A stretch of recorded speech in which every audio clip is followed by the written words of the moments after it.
السلام عليكم. النهارده احنا ان شاء الله معانا استاذ حسام. حلقه النهارده هتكون مختلفه. احنا حبينا طبعا نبتدي بفكره تاسيس الشركات نفسها. انت النهارده لما تعمل شركه وتبتدي فيها عشان خاطر تكبرها واحده واحده، محتاج تمر على شويه حاجات معينه عشان خاطر تبقى انت مسجلها او ان انت ماشي صح من ناحيه القانون يعني. فالنهارده ان شاء الله معانا حسام. حبيبي. عامل ايه؟ عامل ايه يا حبيبي؟ انا عايز بقى قبل ما نتكلم ناخد راحتنا في موضوع اللي احنا جايين نتكلم فيه النهارده، عايز احنا اتعرفنا على بعض ازاي؟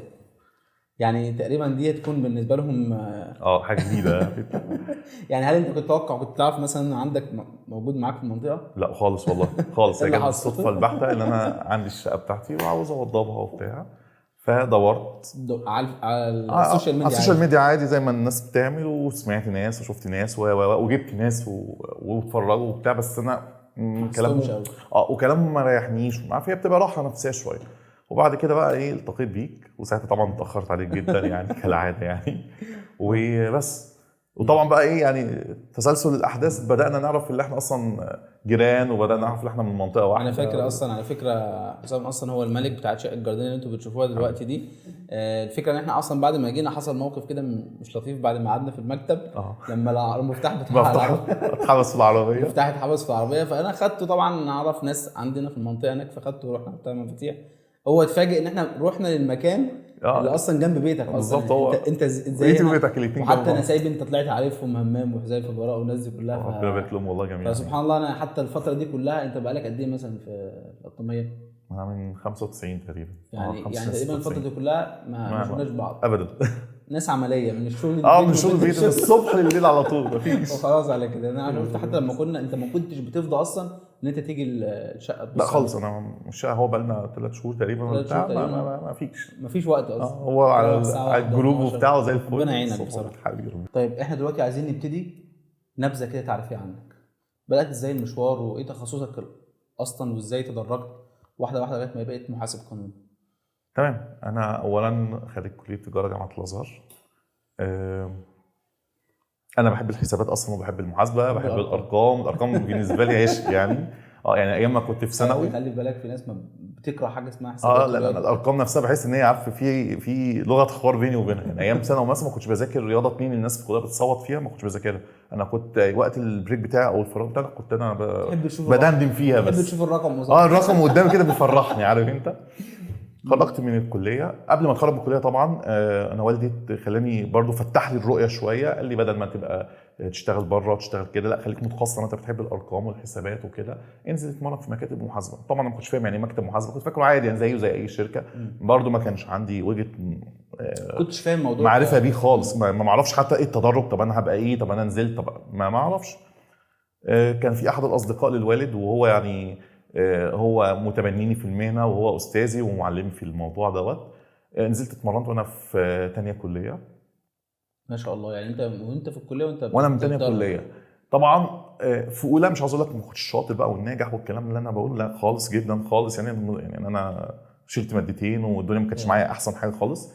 بدات اول ما دخلت في تانية كليه، قبل ما اخش الكليه دخلت اتمرنت. شفت بقى الحسابات والمحاسبه والقيود، وشفت الحاجات من منظور تاني خالص. الموضوع مش فكره داتا انتري وخلاص. لا خالص. والموضوع العملي غير خالص النظري والدراسي. وطبعا انا ضد فكره اللي يقول لك انت اللي بتدرسه مش بتشتغل بيه. انا ضد الفكره دي خالص. بس للاسف انت بتدرس، بس انت بتتحط على اول الطريق لازم تكمل. بس هقول لك حاجه يا محمود، ان بس يا باشمهندس احنا حتى في هندسه وكله، هو في الكليه بيديك القماشه كامله. ايوه بالظبط كده. هو مش عارف حضرتك هتتخصص في ايه، هتبقى بتاع بنكير ولا هتتخصص في تكاليف، ولا هو مش عارف. بيفتح لك الطرق كلها. هو لازم يديك القماشه الكامله. انت بقى ما بتيجي تتخصص فبتاخد حته، فتقول لك اللي انا خدته كله ما استفدتش بيه. لا يا فندم، انت خدت حته من قماشه. انت فصلت بنطلون من قماشه كبيره عريضه. انت خدت جزء من كل. فانت طبيعي اللي انت مش هتكون مدرك اللي انت درست ده كله وفعلا تستفدت فيه. صح. المكاتب او الشغل في المكاتب او شغلك كبقى متخصص شويه، انت بتمر بالكلام ده. لو مش بتشتغله بايدك فانت بتراجع عليه. صح. انت فاهم؟ فنظرتك للموضوع بيختلف تماما. وده اللي حصل معايا اما دخلت الكليه وفي تانية. لا انا الموضوع بقى اسهل، لان الكلام ده انت عملته بايدك. انت مثلا اشتغلت مثلا دخلت مثلا محاسبه التكاليف، انت لا انت في حاجات كلفتها، دخلت نزلت مصنع شفت الدنيا ماشيه ازاي، انت رجعت على الشغل ده، الموضوع بالنسبه لك لا انت في اكت كتير في الموضوع، لا بقى مختلف، ورؤيتك للمنظور نفسه بقى مختلف تماما. يعني انا بقول لك في اولى مقبول وطالع بمادتين يعني فاهم، طالب فاشل عادي جدا يعني. في ثانيه دخلت في ثانيه وفي الامتحان الحمد لله تقدير عام جيد، والمادتين اللي انا كنت شايلهم في اولى نجحت فيهم. دي كانت اول خطوه. تاني خطوه كانت في ثالثه كليه جيد جدا، في رابعه جيد جدا. انت فاهم ازاي؟ خلاص ده بقيت تحب المجال. الموضوع بقى مختلف تماما خلاص. انت فاهم انت يعني حتى انا مذاكرتي ما كنتش بحضر، انا كنت بروح اخر يوم في المحاضره او السكشن اشوف الدكتور دماغه في ايه عشان اعرف هو هيجيب الامتحان في ايه بس خالص. حته بقى اللي انا كنت بذاكر من الملازم، ما فيش ملازم، ما فيش الكلام ده، هو الكتاب كنت انا بقراه كده بتصفحه كده، كان هو الاسبوع اللي قبل الماده كنت بشوفه مع نفسي كده واخش وامتحنه زي الفل.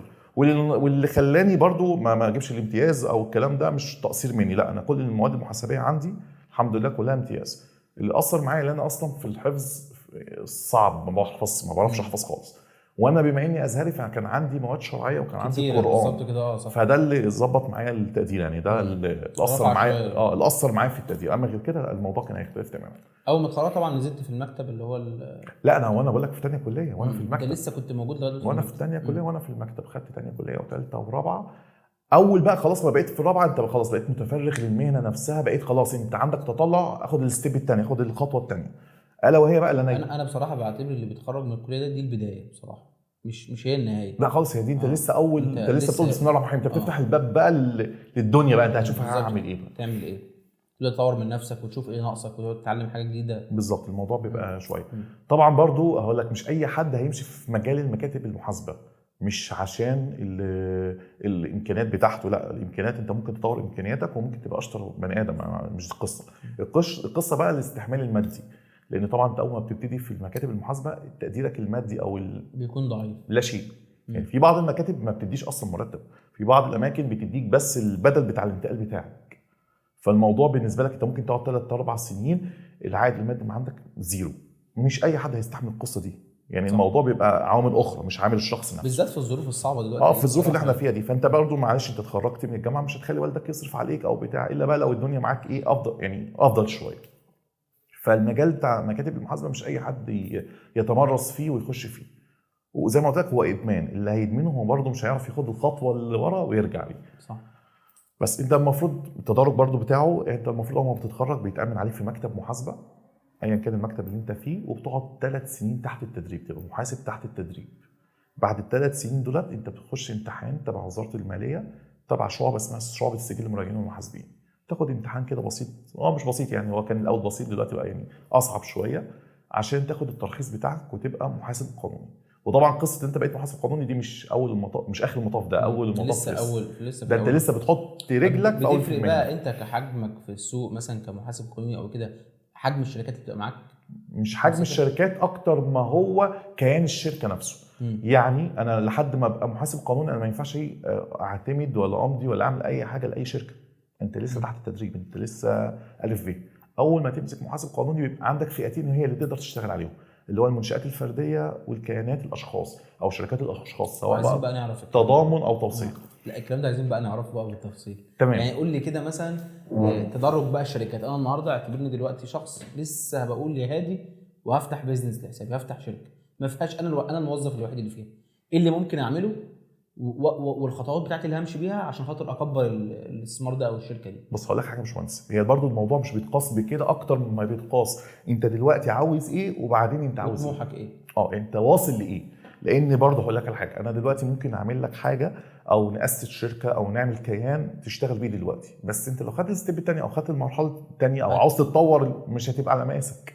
زي بالظبط شخص لبس بليزر او لبس بدله وتخن او التطور بتاعه مش هتبقى مقاسه. عشان اقول لك بقى اقفل المنشاه وافتح منشاه جديده، طب انا عندي دلوقتي حجم اعمال، عندي عملاء واخدين البراند دوت، عندي سابقه اعمال، فانا عشان اقول لك اقفل الشركه دي وافتح شركه ثانيه، اقفل الملف ده وافتح ملف ثاني، انت بالنسبه لك انت بتقول ايه؟ يعني فعلا ممكن اقفلها خالص، ما اقدرش طبعا ممكن اصلا هي ما ينفعش التطور بتاعك، هي ما تبقاش في مستوى الحجم التطور اللي انت عاوز تخش عليه، مش هتنفع.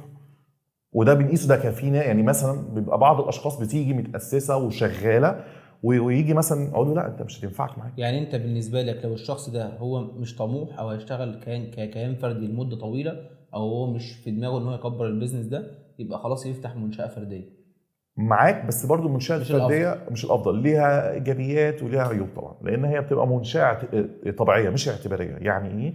يعني الشخص ده هو المسؤول عن كل حاجه. لا قدر الله حصل اي حاجه معاه مشاكل في الضرائب في التامينات، بيعمل حجز على الاموال بتاعته، منع من السفر هو والاسره، اشياء كتير جدا بتبقى عليه هو كشخص. فانت قصدك المفروض انه يفصل الكيان بتاعه عن الكيان المؤسسي، بالظبط، ما بيبقى يخليهمش مرتبطين ببعض. بالظبط بيبقى في شويه تاسيسات كده. ماشي، ايه الستيب اللي ممكن يطلع بعدها؟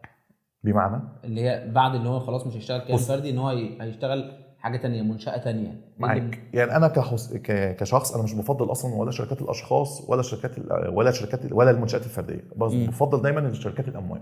وشركات الاموال بيبقى فيها دلوقتي منشات هي ممكن تستفيد بيها. يعني مثلا فيها دلوقتي منشاه فرديه، بس اسمها منشاه فرديه ذات مسؤوليه محدوده، شركه ذات مسؤوليه ذات شخص واحد، دي محتاجه شخص واحد بس فيها. بس مش لازم شركه يعني. ودي ليها مرونه كمان، اللي انا ممكن احولها واخليها شركه ذات مسؤوليه محدوده.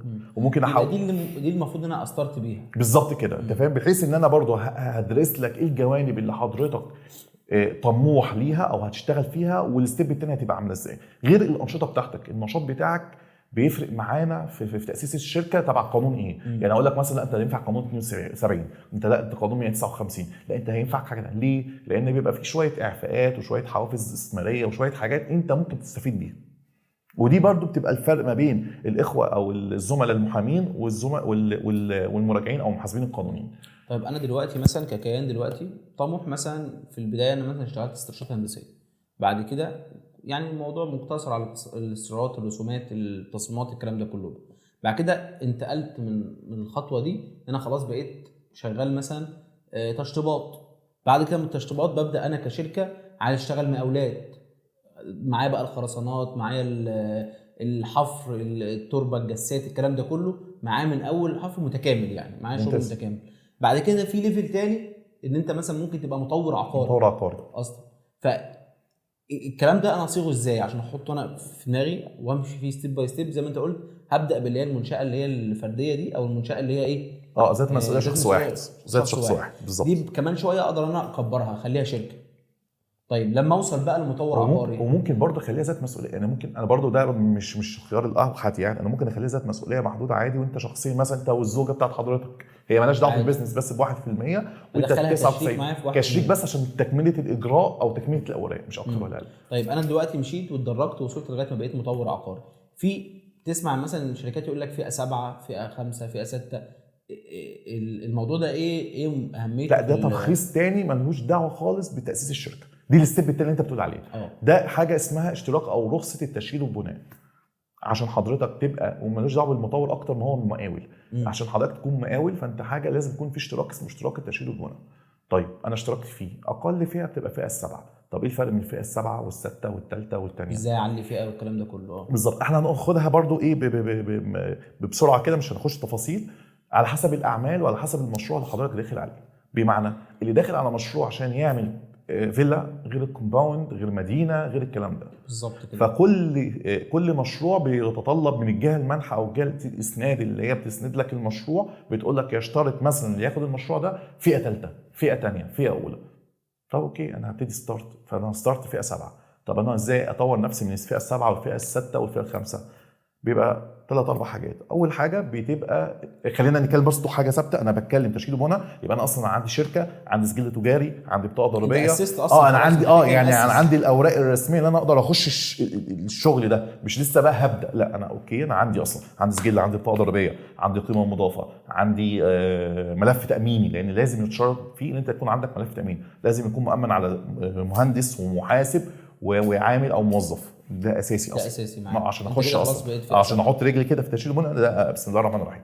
وبتعتمد على راس المال الشركه، يعني على حسب راس المال الشركه وعلى حسب الاعمال وعلى حسب الاشخاص المؤمن عليهم جوه الشركه، ده اللي بيديك الترخيص. كل فئه وفئه اللي بعديها بيتطلب زياده في الكلام ده. يعني انا ما ينفعش مثلا ان انا اعمالي مثلا 2 مليون ولا مليون، وهي مثلا الفئه بتاعتي فئه 7، واقول انا عاوز اخش 6. ايه يا عم انت لسه ما وصلتش مثلا 5 مليون. خلي بالك وليها وقت كمان اعتقد، صح؟ هي المفترض بيبقى ليها سنه، بس بيبقى ليها اي طرق او اخرى، يعني المفروض من 6 شهور فيها سنه. من غير ما تقعد لمده. وممكن اعلي من فئه اكبر فئه اكبر من فئه، يعني مش لازم اخش التدرج بتاعي 7 6 5، انا ممكن من 7 اخش رابعه على طول عادي. وممكن اخش 2 طول ما انت الشروط بتاعتك متوافقه بقى ايه راس المال بتاع حضرتك، راس مال الشركه، العماله اللي عند حضرتك، الاعمال المنفذه فيه، وشويه شويه اوراق ومستندات تكميليه. الشركه ذات نفسها يعني بالظبط، انت واصل لفين عشان تاخد الفئه دي. بس سهله؟ طبعا سهله، او على حسب شغلك يعني. فهو أنا الموضوع ممكن طيب وانا مثلا دلوقتي انا عملت منشاه خلاص واسست كل حاجه، ممكن لو انا مش متابع ممكن اتفاجئ ان انا مثلا عليا ضرائب او عليا فلوس ما صفيتهاش مع ما هو ده اللي بقى بتكلم فيه. انا لما باجي بقعد مع الشخص او مع العميل اللي هبدا معاه، فانا المفروض بشوف هو في ايه وناوي على ايه عشان على اساسه نحدد الضرائب بتاعتنا. يعني زي ما انت حضرتك بتقول دلوقتي، انا الاول استشاري بس وشويه رسومات وحاجات زي كده، اوكي انت مثلا كده هتتحاسب فات 10%. تمام. طب انا هبقى مقاولات، انت كده ما بقتش 10%، انت بقيت 5%. نزلت 5%. طب انا هبقى مطور عقاري، الى الان المطور العقاري معفى من القيمه المضافه اصلا. بس ده بند او فرع من الفروع الضرائب، عشان برضو ما فيش اي حد يربط الفات بكل الضرائب. الفات ده بند، احنا عندنا تدرج في الضرائب وعندنا انواع في الضرائب، فانا بتكلم دلوقتي على الفات او القيمه المضافه. فكل نشاط بكل مرحله بيبقى ليها نسب معينه ونسب ثابته. فالمفترض عشان كده دايما بقول لسه الثقافه دي عندنا كمجتمع ما عندناش ثقافه يعني ايه محاسب قانوني اصلا. يعني فاكر المحاسب القانوني ده اصلا ده هو خريج كليه حقوق؟ لا يا فندم، ده هو محاسب عادي، بس بقى محاسب مهني، بقى محاسب بترخيص بقى، فاهمني؟ مش محاسب كده عادي او كده، لا. فانا كمحاسب ببدا مع الشركه او ببدا مع الشخص من اول ما ياسس لحد الى ما شاء الله. ما ده بقى اللي ياخدنا النقطه اللي هي الثانيه، اللي هي اهميه المحاسب القانوني لاي شركه. ايه اهميته؟ طيب ممكن انت خلي بالك في شركات كتير جدا شغاله من غير اصلا محاسب قانوني وشغاله من غير تاسيس، حتى لو اسست ما عندوش حد مراقب له الضرايب او محتاج. طيب خلينا نقول ان اتجاه الدوله اصلا دلوقتي ان لازم يكون المنشات محاسب قانوني، وعملوا عليه شويه ضوابط. بمعنى حضرتك مثلا اكيد اي شركه او منشاه تجاريه او صناعيه او ايا كان، اخر السنه لازم بتعمل قوائم ماليه وبتقدم اقرار ضريبي. لازم ده الاساسي، ده بسم الله عشان لازم تعمل الكلام ده. طب المشرع عمل ايه؟ المشرع اللي هو قال لك عشان حضرتك تعتمد الاقرار الضريبي بتاعك، لو حضرتك فوق ال 2 مليون جنيه كاعمال، لازم تعتمد مراقب حسابات او محاسب قانوني.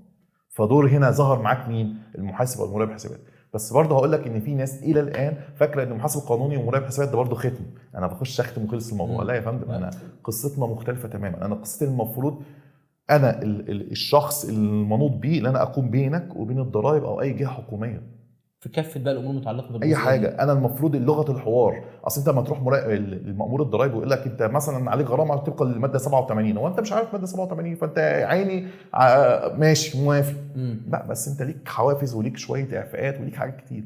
انا المنوط بيا اللي انا اكون حاله الصدى او لغه الحوار ما بين الممول او العميل وبين الضرائب.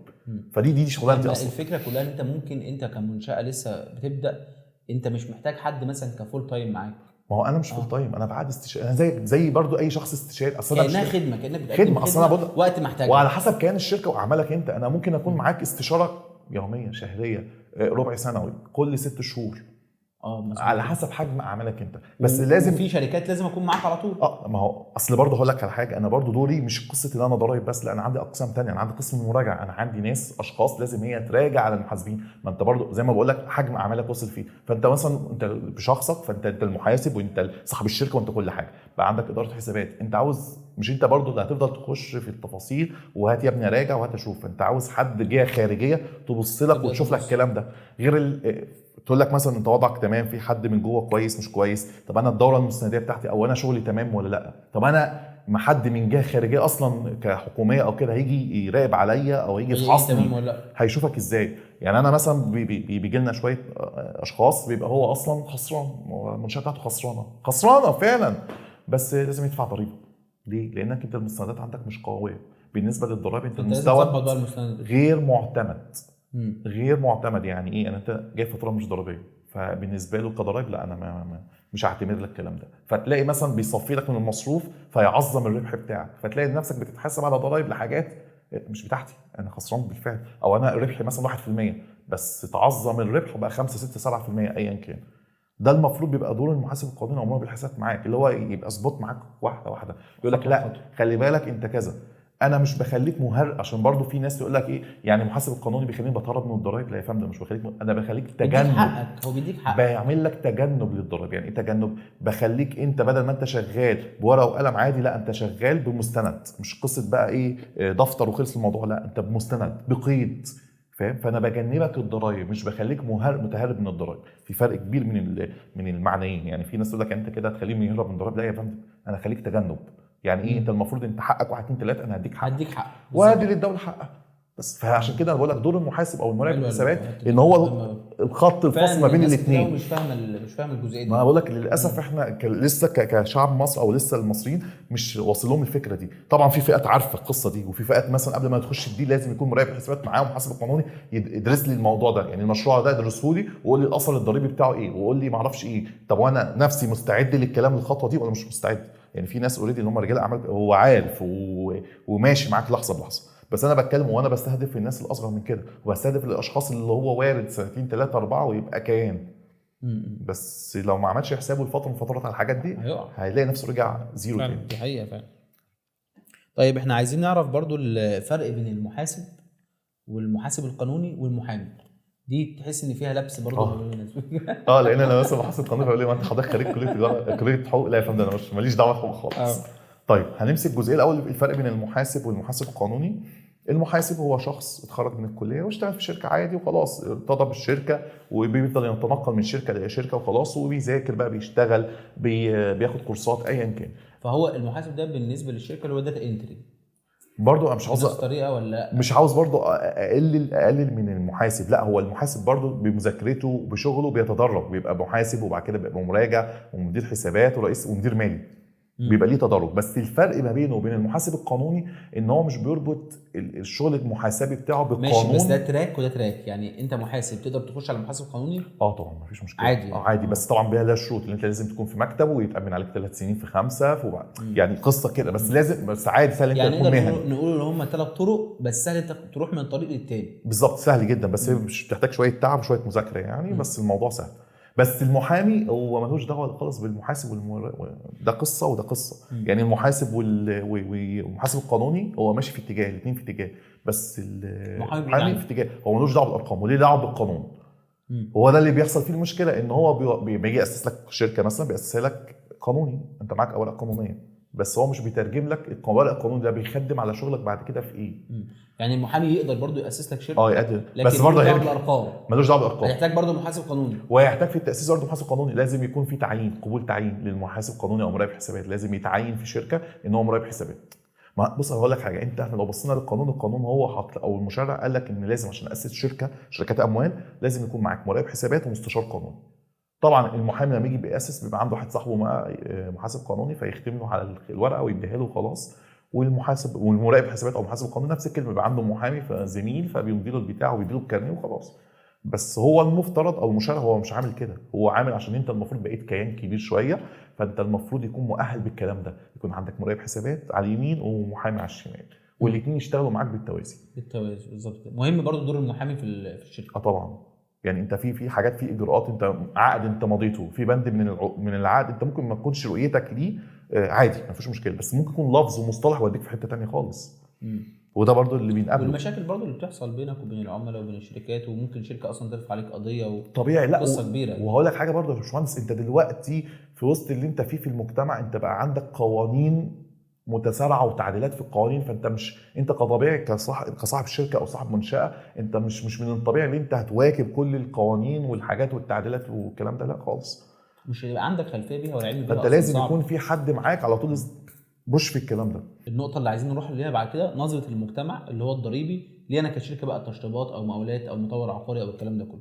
تمام. خلينا نقول برضو، لسه كنت بقول لك ان كل نشاط وكل فئه من الفئات بيبقى ليها ضرائب. بص خلينا برضو نتكلم ايه انواع الضرائب اللي عندنا. اللي انا شركه بقول بسم الله الرحمن الرحيم، انا ممكن تكون عليا، يعني ناخدها كده حصر بسيط. عندنا ضريبه الكبيره او اكبر ضريبه عندنا اسمها الضريبه العامه او الضريبه التجاريه والصناعيه. عباره عن ايه؟ عباره عن الضريبه بستقطعها من الربح بتاعي، من النت بروفيت بتاعي. طيب دي عباره عن ايه؟ بتتقسم لجزئين. جزء لو انا منشئه فرديه فبتبقى في اعفاءات ضريبيه معينه وبخش شرائح وبتحدد لي الضريبه بناء على كده. طب لو انا شركه بتتاخد مني 22.5% من الصافي الربح بتاعي للضرائب. دي اول ضريبه عندي. تاني ضريبه عندي هي ضريبه القيمه المضافه او بما يسمى ضريبه الفات. دي ضريبه مستقطعه من المبيعات، هو المفروض المنوط بيها المستهلك النهائي مش الشركه. ودي برضو الشركات تقول لك انا كده خسران لو انا دفعت الضريبه. لا يا فندم، انت مش خسران، انت المفروض بتحملها على المستهلك النهائي. هو المستهلك النهائي هو اللي بيتحملها. يعني انا مثلا تاجر او تاجر جمله، فالتاجر الجمله بياخد من المصنع سلعه، السلعه دي بتتحملها بالفات وبيديها لتاجر نص الجمله بثمن او بيحط عليها بنفس الفات. هو المفروض بيدفع اني الفرق ما بين الاثنين، لان هو دفع اوريدي اصلا للمصنع وليكن 10 جنيه، لما يجي يبيعها عليها 12 فهو المفروض بيدفع عليه الضرايب 2 جنيه اللي هو الفرق بين ال 10 وال 12، بحيث ان المستهلك النهائي هو المنوط به ان هو يدفع الضريبه، مش المراحل او الناس اللي جوه او الشركات اللي هو السي اللي هو اخر حاجه خالص. عندنا الضريبه الثالثه ضريبه الاجور والمرتبات او ما يسمى ضريبه كسب العمل. دي ضريبه على الاجور والمرتبات نفسها. دي بتنقسم لجزئين. لو الشخص اللي عندي دوت شخص مؤمن عليه فبيبقى ليه اعفاءات ضريبيه وبيبقى ليه شرائح بيخش فيها، وتبقى طبعا نسبه الضريبه بتاعتها بتبقى اقل من نسبه الضريبه الثانيه اللي هي لو مش مؤمن عليه، لان هي بتبقى ضريبه استقطاعيه، بتبقى معروف فيها ان هي 10% ضريبه استقطاعيه، فبتبقى اقل شويه. عندنا ضريبه ثانيه اسمها ضريبه الخصم والتحصيل. خصم والتحصيل دي بتبقى ضريبه بتبقى مأخوذة من شخص مورده للضرائب عنه، وبتبقى رصيد ليه في الضرائب. يعني ما بتعتبرش ضريبه، بتعتبر حاجه محطوطه في الصندوق بتاعك، بتتاخد منه تتشال بتبقى في الصندوق، بحيث ان مثلا الضريبه التجاريه الاولى لو جت له 10 جنيه فهو بيبقى عنده في الحصيله 2 جنيه يدفع 8 جنيه وخلص الموضوع. ما تعتبرش ضريبه، ما بتعتبرش ضريبه، بس هي بتبقى مسمى ضريبه كانه حاجه مدخره او ليه تتخصم الضريبه، بتخصم وتتحط في الصندوق عنده في الضريبه، بحيث ان هو ما يتحسب له الضريبه بيستقطع منه على اسم المنشاه بتاعته طبعا، على الرقم الملف بتاعه، رقم التسجيل بتاعه، اسم الملف بتاعه ده معروف طبعا، محصوره ومعروفه قد ايه طبعا. وانت بيبقى ليك اشعار خصم بالكلام ده. يعني انت بتبقى شركه بتخصم عليك تديك اشعار خصم او تديك ورقه ببيان بالاستقطاعات باللي خصمته عليه، ودي بتبقى معترف بيها ما فيهاش مشكله خالص. بس. وعندنا بقى ضريبه خامسه اسمها ضريبه الدمغه. ضريبه الدمغه دي بتبقى عباره عن الاعلانات والمعارض يعني شويه حاجات، طبعا مش منوط بيها كل المجتمع الضريبي بتاعنا، فئات معينه بيبقى ليها فئات معينه. اخر حاجه عايزين نتكلم عنها وهي مهمه جدا اول يومين دول، اللي هي الفاتوره الالكترونيه. ده حديث الساعه دلوقتي. طيب خلينا نقول حاجه. احنا الاول كان هنقول ليه اتعملت وهنقول بتتعمل ازاي. اولا هي اتعملت لان الفتره اللي فاتت المشرع او المنوط بيه وضع القرار لقى ان بقى في اعمال مش افضل حاجه، بمعنى ان بيبقى في فواتير وهميه وشركات وهميه، شركات مش على الواقع بس بتبيع لك فواتير وبتديك فواتير وحاجات كده يعني من تحت الترابيزه، حاجات مش احسن حاجه.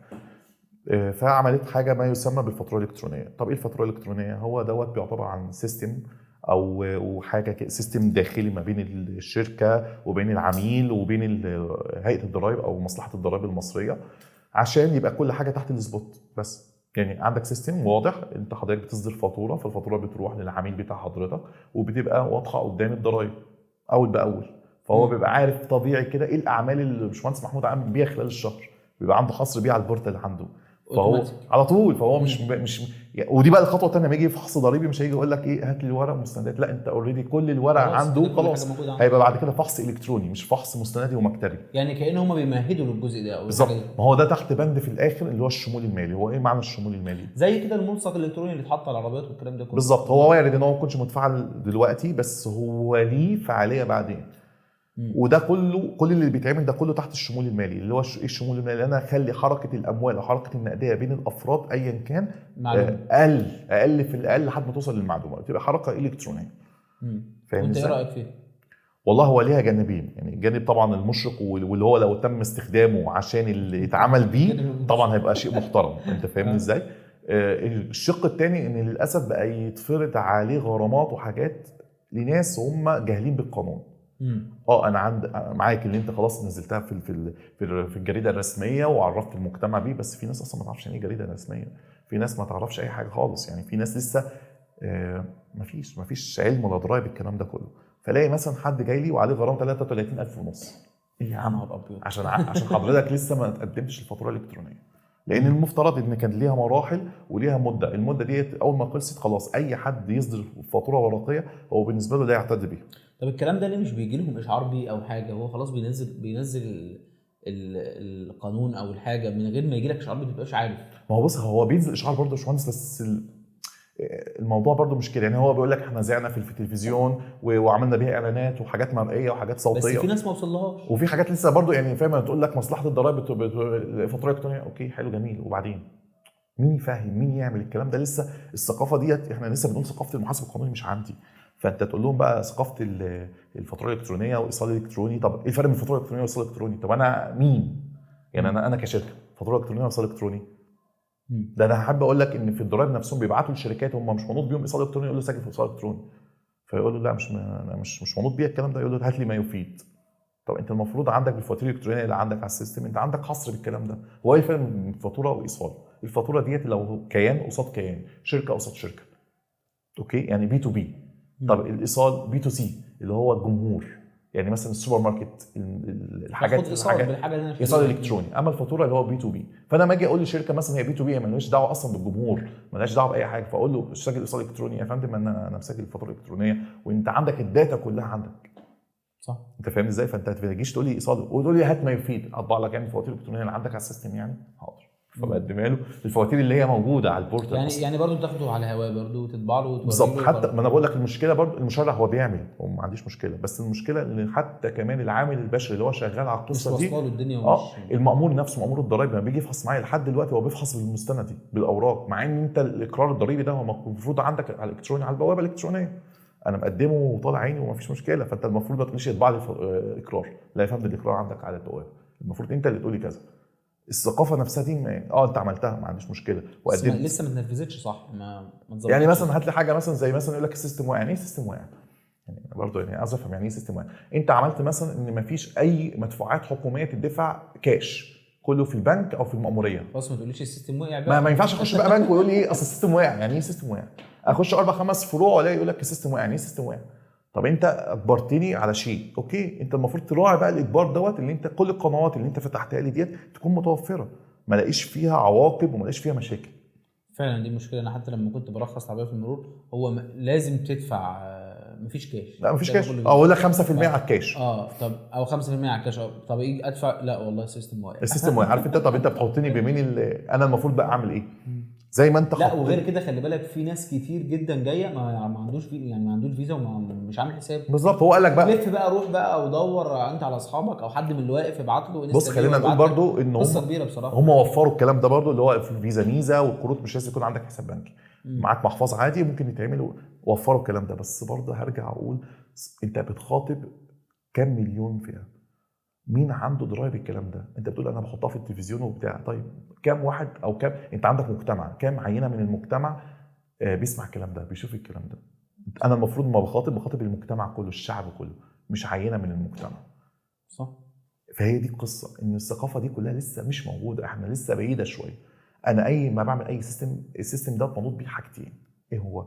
البنيه التحتيه بتاعتي والعامل البشري، مش هما الاثنين دول؟ البنيه التحتيه اللي انا هشتغل عليها اللي هو النت، سرعه النت، السيستم، الكلام ده، جوده السيستم، المقاومات، والعامل البشري. هو في اكتر من الاثنين دول؟ ما الاثنين دول يكونوا واقعين وانت بتفرض عليا ان انت تحط سيستم ونظام. اوكي انا احترمك جدا، بس قوم لي الاثنين دول عشان اعرف اشتغل، مش تدي لي حاجه اشتغل عليها. يعني مثلا يعني لسه احنا خارجين من اقرارات كسب العمل، كانت تسويه سنويه، بنعمل مثلا في شهر واحد تسويه عن السنه كلها. مش معقول ان انا بعمل تسويه للشركات كلها والشركات اديت لي المسؤوليه ديت وانا بقدم للشركات، والاقي السيستم او البوابه الالكترونيه بتاعت الضرايب واقعه ومش عارف ارفع عليها التسويه ومش عارف اعمل فيها، في حين ان انا مثلا لو جت الساعه 12 بالليل والتسويه دي ما اترفعتش عليها غرامه. طب مين المنوط بيه الغرامه؟ مش كده. اولا الممول رماها عندنا كمراقب حسابات، انا بقى اللي هدفعها كمراقب حسابات، وانا عامل اللي عليا وقاعد لحد في مكتبي والتيم كله والشغل كله لحد الساعه 12 بالليل. المفروض انا بقى مقصر في ايه؟ هتقولي طب انت ليه ما عملتهاش من يومين 3؟ الظرف حصل عادي جدا، يعني ضغطه شغل، العميل نفسه ادالي الاوراق وانا ما اتاخرش. فحتى لو انا بنزل في اخر يوم انت مش بتعاقبني ان انا دخلت في اخر يوم، تعاقبني امتى؟ لما اوصل الساعه 12 وما اقدمش. بس ما يكونش عواقب عندي، ما يكونش السيستم واقع، ما يكونش ما اعرفش عندي مشكله. ما حضرتك ما تكونش بنزل لي التسويات السنويه اللي الاسطمبه اللي انا هشتغل عليها يوم 16 و17 واحد، وانا عندي مثلا كام عميل عشان اعمل القصه ديت. فانت ايه بقى؟ فانت المفروض طالما انت حطيت لي اجراء، والاجراء دوت انا معاك جدا ان هو صحيح جدا، واحنا يعني بعيد قوي عن بره في الكلام ده. يعني انا عندي احد العملاء صيني، فانا ما بشرح له الفاتوره الالكترونيه فضل يضحك قوي. ليه؟ لان الموضوع معاهم من 82، انت متخيل؟ فضل يضحك قوي، فبيقول لي دي جديده، قلت له وبتاع ونظام، بشرح له بقى، فقال لي ده عنده من 1982. الموضوع قديم جدا، بس انت مقاومتك ايه؟ انت هتقدر تشتغل عليها ولا لا؟ هي دي قصتي دلوقتي. انت بتشتغل على حاجتين، عامل بشري وبنيه تحتيه. انا للاسف العامل البشري عندي مش مواكب الكلام ده، سواء بقى الموظف اللي موجود في مصلحه الضرائب اللي هو منوط بيه ممثل للقانون دوت، هو مش لسه ملوش درايه، والعميل نفسه، وانا حاطط في النص اللي هو انا بين ده وبين ده. انا المفروض اعمل ايه دلوقتي؟ صح. انت فاهمني؟ انا معاك اللي انت خطوات ثابته وخطوات كويسه، بس انا لازم اراعي ابعاد تانية. الابعاد دي تانية دي لو درستها هتبقى المنظومه مكتمله، ما عنديش مشكله. بس انا ما ينفعش ان انا كل واحد يبص على المنظومه من وجهه نظره ويغفل المنظومه من جهه الاخر. ما تنفعش، يبقى كده مش منظومه، يبقى انت كده بتفرض عليا بس، يبقى كده ده افراط بعواقب وخلص الموضوع. صح. فيعني نامل ان الفتره اللي جايه الموضوع ده يتحل ان شاء الله باذن الله، واحده واحده الدنيا تتظبط باذن الله ان شاء الله. عايزين بس النصيحه الكبيره اللي ممكن تقدمها لاصحاب الشركات سواء المبتدئين او بص خلينا نقول اصحاب الشركات المبتدئين او اللي هو ساعه بتبتدي، اصل لان اللي هو الستارت وشغال وبدا يشتغل اكيد هيتخبط مره في الثانيه في الثالثه فعارف. فلا خلاص هو دارس وعارف ومفيش مشكله. الشخص الاول انت المفروض عشان تبدا او تستارت لازم تروح لشخص يكون عارف ودرايه ويخدم عليك اللي بعد كده. ويكون عارف ايه اللي ليك وايه اللي عليك. انا مش هاسس لك دلوقتي وارميك شويه ورق اللي هو السجل بتاع ضريبيه وخلاص، لا انت دي مش نهايه المطاف، دي بدايه المطاف. انت بدات تمسك ورق قانوني عشان اشتغل، فانا لازم اشوف الورق القانوني دوت ايه عواقبه، ايه القوانين اللي هتسري عليه، الضرائب اللي هتسري عليه، كل حاجه هتسري عليه انا لازم اكون عارفها. مش اخد الورق وابقى فرحان انا بقى صاحب شركه والاقي نفسي اديت مع اول سنه اقرار ضريبي في ميزانيه، الاقي بعد كده فحوصات ضريبيه، الاقي بعد كده تامينات اجتماعيه وفحص تامين اجتماعي، الاقي شويه حاجات كده واللي هو انت مش لانك انت ما اهلتش نفسك الفتره اللي فاتت. فكل نصيحتي فيه انت قبل ما تاسس او قبل ما اقعد مع حد، مش لازم تقول له لا لازم تشتغل وباجر، ما فيش اصلا مش اجر كده، هو استشاره. صح والموضوع ابسط من كده انت فاهمني. يعني برضو ما تفتكرش انت هتروح عند مراقب حسابات او محاسب قانوني هيعمل لك من ما اعرفش ايه من الطحينه وياخد منك ارقام خزعبليه، ما فيش الكلام ده خالص. على قد اللي انت عايزه بالظبط. وانت المفروض انت اللي يعني انت عارف انت اولك ايه واخرك ايه، فالموضوع بيبقى فيه شفافيه رهيبه يعني. انا كل نصيحتي للشخص اللي هو بيأسس او هيجي يشتغل او حاجه، اقعد مع حد فاهم في المجال بتاعه، راجل مهني يقول لك انت تبدا ازاي وايه الخطوات اللي تمشي عليها، بحيث ان انا ما اتفاجئش في نص الطريق في اول الطريق بعواقب انت مش هتبقى مستعد لها. يعني انت ممكن تكون راضي بنت بروفيت او صافي ربح صغنن عشان انت لسه بادئ، بس انت بعد سنتين ثلاثه يبقى مثلا يجي لك فحص ضريبي ياخد لك كل الارباح اللي انت خدتها. استفدت ايه؟ انت دفعت كل اللي وراك واللي قدامك. وبعرف ازاي ان انا عليا مثلا غرامه او كده اقدر ان انا طيب هقول اصل انت برضه الغرامات دي ليها وجهين. يعني هي برضه مش بيجي بيها اشعار او حاجه؟ لا ليها اشعار وليها تقاعس من الممول. ما هو ده انا بقول لك فيه. يعني انا مثلا سجلت قيمه مضافه، فانا سجلت قيمه مضافه، فانا لازم في اقرار شهري اقدمه. ما قدمتش الاقرار، عدم تقديم الاقرار، مش بقول بقى الحشو اللي جوه ايه، عدم تقديم الاقرار اول 60 يوم من 3000 ل 50000 الرقم ده. وبعد 60 يوم من 50000 ل 2 مليون جنيه.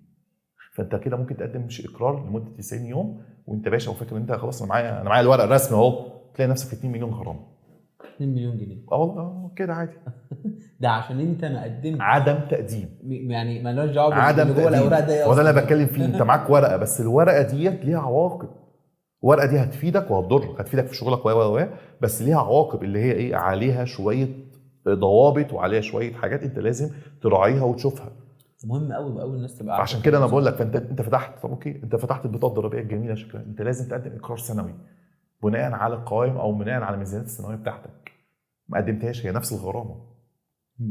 انت فاهمني. فانا الورقه انا فرحت في كل واحد صاحب شركه او كل واحد اسس شركه فهو بيبقى فرحان.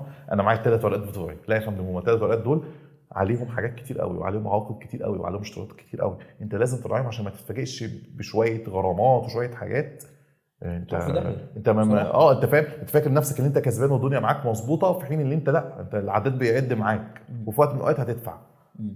طيب اخر حاجه عايز اتكلم عليها، لو انا النهارده مؤسس شركه والحمد لله الدنيا ماشيه، بس حبيت بقى ان انا مثلا اتوسع بره مثلا في الخليج او في مكان تاني، الموضوع ده متاح وبيتعمل ازاي؟ متاح جدا وبليه اكتر من طريقه، سواء بقى هتفتح بره فرع اجنبي او تفتح شركه مستقله بذاتها.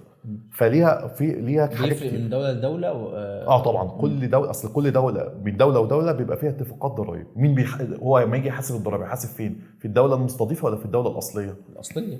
على حسب. الأصلية. لا في مش كل الشركات مش كل الدول، وفي دول بتبقى نسب، نسبه 60 ل 40، نسبه 50 ل 50، مش كل دوله. فكل دوله بيبقى لها اتفاقيه. لكن سهل ان انت تاسس هنا وبعد كده تنقل او تفتح فرع سهل جدا تاني. سهل جدا، مفيش ادنى مشكله. بس برضه على حسب التاسيسه زي ما قلت لك، والنوع على حسب الانشطه والشغل اللي انت تشتغله. ما انا برضه مش هفرح ان انا عملت فرع بره اجنبي وبعدين ما هو على اساس لازم برضه تاخد نفس الحاجات اللي انت قلت، لازم نفس الاستيب، لان كل نشاط بكل عمليه بيبقى ليها حاجات تانية واتجاهات تانية. مش كل حاجه تنفع لكل حاجه. هي بالظبط زي المريض، هو المريض لما بيخش لحضرتك مش لازم تكتب له الدواء لكل الانفلونزا، لا انت عندك حاجه استشارات وفي متابعه في قصص تانية خالص. يعني هو الموضوع اكبر بكتير من ان انت تحصره في قعده او لا خالص. بس احنا لازم بس احنا نوعي الناس ونبلغ الناس من الموضوع ده بحاجه ان انت لازم تخلي بالك وتاخد بالك ان ممكن انت عليك مسؤوليه النهارده وفعلا ممكن تتضرر. بالظبط، انت فاهم. واي ورقه انت معاك فانت الورقه دي منوط بيها مسؤوليات، انت المسؤوليه دي لازم تكون عارفها بالظبط ايه هي. لازم ابقى عارف انا معايا بطاقه ضريبيه عواقبها ايه عليا، زي ما انا شفت الاستفاده بتاعتي. انا استفدت عشان اخش مشاريع واعمل اوكي، مسؤولياتها ايه؟ 1 2 3 معايا قيمه مضافه، شهاده قيمه مضافه، ايه دنيتي فيها؟ بس فالكلام ده كله احنا لو درسناه مع بعض عادي، مش لازم. اصل هو برضه ما يجي حد يسمعني كده يقول لك ما انت كده بتفرض عليا ان انا اروح مكتب محاسبه. لا يا فندم، مش مفرض بيه عليك خالص. انت لو هتقعد دردشه، اصل برضه انت لما بتخش مكتب انت هو مش هيقتلك ولازم يدفعك فلوس. انا بيجي الناس عندي بيقعد معايا بالساعتين والثلاثه وما باخدش منهم جنيه في اول مره، عادي جدا. اصل انا لسه بوعيه، لسه بقول له انت بتعمل ايه واولك ايه واخرك ايه وبتاع. فهو برضه هو مش منوط بيه ان هو هيفضل يقلب فيك. هاخد بص فلوس، هاخدها ما عنديش مشكله، بس نشتغل وستارت وانا معاك، ما فيش مشكله. انت ما تيجي تكبر كشركه فانت بتكبر معايا وفي وشي. اما انا اقول مثلا انا ماسك شركه مثلا سين كانت كده وبقت كذا، ما هي في السي في بتاعي في سابقه اعمال انا. فانت على فكره انت ما تكبر وتبقى افضل فانت ده في مصلحتي انا. صح. طول ما انت سيء او انت مش تمام او انت ما بداتش تطور من نفسك انت هتبقى عقبه معايا. اقلها اديك اعتذار وخلاص، انا ماليش دعوه بيك. يعني انت برضو عايز تطور من نفسك كمحاسب، ده اساسي طبعا، واساسي ان هكبر بناء على العملاء اللي عندي وشريحه العماله اللي عندي. فكل ما العملاء عندي يكونوا افضل طبعا بالنسبه لي هيبقى افضل بكتير. صح مظبوط. لا بصراحه الواحد بجد استفاد وحاسس فعلا شويه المعلومات اللي تفرق جدا مع الناس، لان اصلا اليومين دول في يعني ستارت اب كتير جدا وكله عاوز يشتغل وعاوز يبدا، كله عايز يشتغل بس ما عندهمش فعلا. وخلينا نقول برضو دلوقتي السوشيال ميديا والمواضيع اللي هو قال لك لازم تفتح، افرض على كل السوشيال ميديا لازم يفتحوا ملفات ضريبيه ويبقى عندهم. ما هو فتح ملف ضريبي وبعدين ما انا مش فتحت معاه بطاقه ضريبيه اعمل ايه بقى؟ هو مش عارف. البلوجر واليوتيوبر والناس دي كلها ما هم لازم يعمل القصه دي، بس عمل وبعدين ما هو بعدين دي ممكن يبقى ليها عواقب وليها غرامات. لا انا لازم اكون معايا حد ابقى عارف، مش لازم يكون معاك يوم بيوم وشهر بشهر، لا استشارات يا سيدي. صح لازم مزبوط. تعرف دنيتك ماشيه ازاي بحيث ان انت ما تتفاجئش بارقام اللي انت بتكسبه وفاكر ان انت بتكسبه بعد كده تدفعه، فتلاقي نفسك انت خسرت اكتر ما كسبت بكتير. صح دي حقيقه. لا بجد احنا انبسطنا بيك جدا النهارده. طولنا عليك. لا خالص، بس بصراحه استفدنا جدا يعني، وان شاء الله عايزين بقى ممكن نبقى نزود من حجم اللقاءات لو في ناس عندها استفسار او حاجه زي يعني كده. لو عنده اي حد في استفسار بعد ما يشوف الفيديو حتى مثلا لو بشكل شخصي مثلا ان هو يسالك على حاجه مشكله خالص، فدي ان شاء الله اكيد مفيش مشكله خالص. مفيش مشكله حبيبي. مش باشمهندس حبيبي، ربنا يديك الصحه وتعبتك جدا. مع السلامه.